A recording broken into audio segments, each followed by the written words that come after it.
prefer. I can just take it and return it as soon as she's done reading. You speak Armenian here as I well? will return it to you, make sure. Good afternoon to you all. Good Good morning, just 2 minutes. Aravad. Afternoon. Warm welcome. We are Prime Minister Pashinyan. It is Ջերմորեն truly a ջերմորեն great բաժանում եմ pleasure հարգելի վարչապետ, to հարգելի պարոն welcome you Փաշինյան, շատ again հաճելի է to ձեզ our կրկին House of ողջունել մեր Democracy. ժողովրդավարության Thank you տանը, for շնորհակալ ենք, joining որ us այսօր today, and I միացել եք very մեզ much եւ look forward to your անհամբեր address. սպասում եմ Before լիագումար in a նիստում few ձեր moments, ելույթին, որը քիչ let me begin անց by մի քանի saying րոպեից կլինի։ Նախ եւ առաջ ասեմ, հետեւյալը, երբ Եվրոպան to Armenia we see a նայում է friend. Հայաստանին, մենք And I տեսնում hope ենք that when ընկեր, Armenia բարեկամ, եւ looks հույս ունեմ, towards երբ you, Հայաստանը you նայում է see դեպի Եվրոպա, դուք էլ տեսնում եք գործընկերոջ եւ դաշնակցի։ how much has been achieved under your Ձեր առաջնորդությամբ, հարգելի պարոն վարչապետ, շատ մեծ նվաճումներ են եղել եվրոպական քաղաքական համայնքի նախորդ օկտեմբերի Կոպենհագենյան մեր նախորդ ժողովից ի վեր։ Դեկտեմբերին Եվրոպական միությունը եւ Հայաստանը համաձայնեցրեցին ռազմավարական նորօրակարգ Եվրամիություն-Հայաստան գործընկերության շրջանակում։ Այս քայլը մեր հարաբերություններում կաջակցի ժողովրդավարական բարեփոխումներին, կամրապնդի տնտեսական դիմակայունությունը, կամրապնդի իրավունքի գերիշխանությունը եւ խորացնի անվտանգության ոլորտում համագործակցությունը։ Մենք նաեւ ողջունում ենք այն հանգամանք, որ վիզաների ազատականացման գործողությունների ծրագիրը ներկայացվել։ Այս ամենը նպաստում է մեր տարբեր ոլորտներում մեր համագործակցությունն ամրապնդելու Եվրոպայի ընդհանուր նպատակին եւ շատ վստահ եմ, որ մեր խորհրդարանները կշարունակեն առաջացած դեր ունենալ ձեր երկիրը մեր միությանն ավելի մոտ բերելու հարցում։ Այս ոգով անհամբեր սպասում ենք մեր քննարկումները շարունակելուն, ինչը կլինի հաջորդ շաբաթ Եվրամիություն-Հայաստան խորհրդարանական գործընկերության հանձնաժողովի նիստի շրջանակում, որին մենք լիահույս սպասում ենք եւ նույն չափ անհամբեր սպասում ենք Եվրոպական քաղաքական համայնքի ժողովին մասնակցելուն, որի ակտիվ ես Երևանում կլինեմ։ Վերջին օրերին Իրանի իրադարձությունների ֆոնին Հայաստանը մարդասիրական կարևորագույն միջանցք է դարձել։ Ես ուզում եմ ձեր շնորհակալություն հայտնել, ինչպես քիչ առաջ արեցի երկու հանդիպման ընթացքում։ Շնորհակալ եմ, որ օգնել եք Եվրոպայի քաղաքացիներին տարհանմանը։ Շնորհակալություն, պարոն վարչապետ, խոսքը ձեզ է փոխանցվում։ Պատիվ է ինձ համար, Thank you, Honorable. որ ընկալվել այստեղ ձեր կողմից, ինչպես դուք նշեցիք, ժողովրդավարության տանը, մենք ժամանակ առ ժամանակ ժողովրդավարություն տուն վերադառնալու անհրաժեշտություն եւ կարիք ենք զգում համոզվելու եւ համատելու համար մեր դեմոկրատական բարեփոխումների ժամացույցը դեմոկրատիայի տան ժամացույցների հետ, որպեսզի համոզվենք, որ ժողովրդավարական բարեփոխումների մեր ընթացքը ընթանում է ճիշտ ճանապարհով, ճիշտ արագությամբ եւ ճիշտ ուղղությամբ եւ իհարկե մեզ համար մեծ պատիվ է, որ մենք ժողովրդավարական բարեփոխումների ճանապարհին ունենք Եվրոպական միության եւ Եվրոպական խորհրդարանի աջակցությունը եւ այսօրվա իմ ելույթում ես նաեւ հնարավորություն ունեմ կիսվելու, թե ինչպիսի ընթացք ստացան նախորդ 2.5 տարվա ընթացքում այն թեմաները, որոնց մասին նախորդիվ առիթ ունեցել ենք քննարկել, ամենակարևոր բանը, որ հանդիպման ժամանակ էլ ես ասացի, այն է, որ 2025 թվականին ընդունվեց եւ ուժի մեջ մտավ Հայաստանի Հանրապետության Եվրոպական միության անդամագրվելու գործընթաց սկսելու մասին օրենքը, որը պատմական նոր փուլ է բացում Հայաստանի եւ Եվրոպական միության հարաբերություններում եւ դա մի նոր խթան է մեզ համար շարունակելու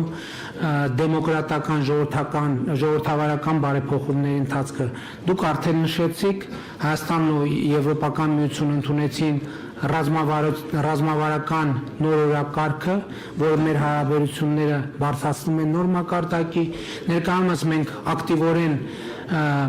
բանակցում ենք վիզաների ազատականացման թեմայով։ Այս ընթացքում Հայաստանի Հանրապետությունը նաև աջակցություն է ստացել եվրոպական խաղաղության գործիքի միջով։ Հայաստանում շարունակում են գործունեություն ծավալել Եվրամիության քաղաքացիական դիտորդների առաքելությունը, ում դերը դժվար է գերագնահատել եւ ընդհանուր առմամբ բարձր մակարդակի մեր քաղաքական երկխոսությունը շարունակվում է եւ տեղի է ունեցել եւ գործադիր իշխանության եւ օրենսդիր իշխանության եւ քաղաքացիական հասարակությունների մակարդակում եւ ուրախ եմ արձանագրել նաեւ որ մենք տնտեսական գործակցության բավականին մեծ օրակարգ ունենք եւ կրկին ուզում եմ շնորհակալություն հայտնել ձեզ այս հրավերի եւ հնարավորության համար եւ անհամբեր սպասում եմ ձեզ Երևանում մայիսի սկզբին եվրոպական քաղաքական համայնքի գագաթնաժողովին մասնակցելու համար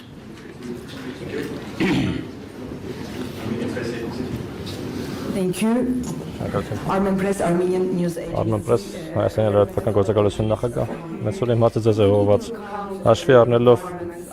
Եվրոպական խորհրդարանի շարունակվող աջակցությունը Հայաստանի ժողովրդավարության արդյոք Եվրոպական խորհրդարանը նախատեսում է որևէ հնարավորություն ընդլայնելու տեղում իր ներկայությունը, երկրում իր ներկայությունը, որպեսզի խորացնի հարաբերությունները բոլոր քաղաքական կուսակցությունների հետ եւ աջակցի ներառական երկխոսությանը բոլոր կուսակցությունների հետ։ Շատ շնորհակալություն այս հարցի համար։ Նախավարոջ եւ իմ խոսքում եւ վարչապետն էլ իր խոսքում կարծում եմ տեսակ ընդհանրությունն այն է, որ շատ ուժեղ հանձնառություն կա խորացնելու կապերը Եվրոպական միության հետ։ Մենք ողջունում ենք Հայաստանի հաստատուն հանձնառությունը խորհրդարանների միջև մեր պարագայում կա քաղաքական երկխոսություն, բայց ավելին նաև անվտանգության, առևտրի, տարածաշրջանային կապակցվածության ոլորտներում մենք իսկապես ուզում ենք խորացնել մեր համագործակցությունը եւ մենք այս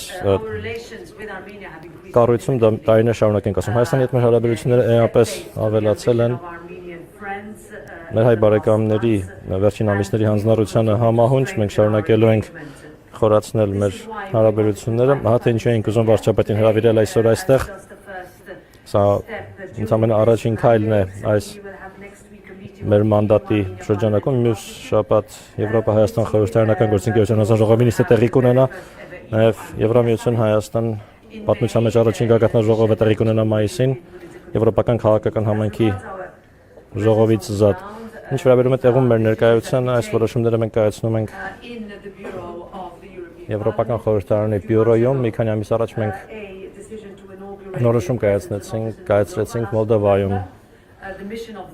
գրասենյակ բացել նախ անցյալ նոյեմբերին, որը պետք է ամբողջ արևելյան գործընկերության տարածաշրջանով զբաղվի, այդ թվում նաև Հայաստանն ընդգրկի։ Մենք այս առումով հաստատում ենք մեր լիարժեք հանձնառությունը արևելյան գործընկերության մեր բոլոր բարեկամներին։ Բարերավոտ, պարոն վարչապետ։ Ինչ վերաբերում է ընթացիկ կապերին Եվրոպական միության հետ կարող եք խնդրում եմ ընդգծել հաջորդ քայլը, որն եւ ինչ հնարավոր ժամկետ կա Եվրամիություն Հայաստան ինտեգրման գործընթացում եւ հաշվի առնելով ներկայիս իրավիճակը, անվտանգության իրավիճակը տարածաշրջանում արդյոք Հայաստանը նախատեսում է խորացնել իր համագործակցությունը Եվրոպայի հետ պաշտպանության ոլորտում, այդ թվում օրինակ SAFE ծրագրի նման ծրագրերի մեջ մասնակցությամբ արդյոք քննարկում եք եվրոպական որևէ գործընկերների հետ ներկայումս անվտանգության ոլորտում աջակցությունը Հայաստանին ավելացնելու հեռանկարը տարածաշրջանում։ Շնորհակալություն։ Գիտեք, մենք անվտանգության ոլորտում արդեն իսկ համագործակցում ենք Եվրամիության երկրների հետ։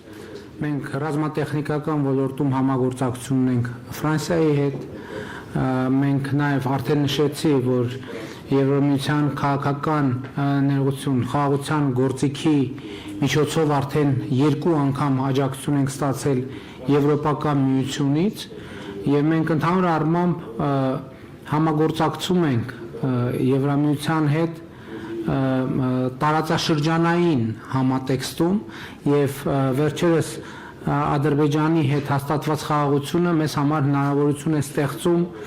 որպեսզի մենք Եվրամիության հետ մեր համագործակցությունը այդ թվում ենթակառուցվածքային ծրագրերում ընդլայնենք։ Ես ձեր հարցին ի պատասխան մի այսպիսի նրբություն եմ ուզում նշել, որի մասին վերջերս շատ խոսում եմ նաև Հայաստանի Հանրապետության ներսում։ Ընդհանրապես գիտեք, անվտանգություն ասելով շատ հաճախ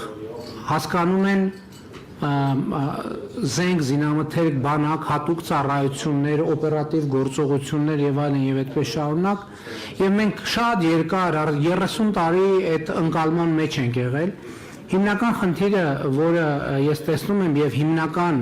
ընկալման փոփոխությունը, որը ես տեսնում եմ հետեւյալն է, որ Հայաստանում շատ խոսում է անվտանգության երաշխիքների մասին։ Ինձ համար հիմա ակնհայտ է, որ անվտանգության միակ երաշխիքը խաղաղությունն է։ Չկա ավելի հուսալի անվտանգության երաշխիք, քան խաղաղությունը։ Երկրորդ շերտի անվտանգության երաշխիքը համագործակցությունն է, փոխկապվածությունը, տնտեսական համագործակցությունը եւ փոխշահավետությունը, որովհետեւ իհարկե մենք շատ լայնորեն արդեն ասացի, վերջերս մենք նաեւ ռազմատեխնիկական համագործակցություն ունենք նաեւ Ամերիկայի Միացյալ Նահանգների հետ, եվրոպական մի շատ երկրների հետ, որ նախկինում երբեք չենք ունեցել, բայց այնուամենայնիվ հասկանալով, որ բանակի զարգացումը շատ կարևոր է եւ յուրաքանչյուր ինքնիշխան երկրի ոչ միայն իրավունքն է, այլև պարտականությունն է, անվտանգության մեր ընկալումները փոխվում են ժամանակի հետ ավելի շատ ռազմականից դառնալով քաղաքական եւ դիվանագիտական եւ ես կարծում եմ որ մենք ավելի շատ պետք է շեշտը դնենք այս տրամաբանության վրա ներսում էլ Հայաստանի ես այս մասին խոսելիս ասում եմ բանակը մեզ համար անվտանգության ոչ թե գործիք է այլ անվտանգության ռեզերվ է երբ որ հանկարծ որևէ պայմաններում իմ ասած առաջնային գործիքները խաղաղության հանկարծ չաշխատեն խաղաղությունը համագործակցությունը փոխգործակցությունը եւ այդպես շարունակ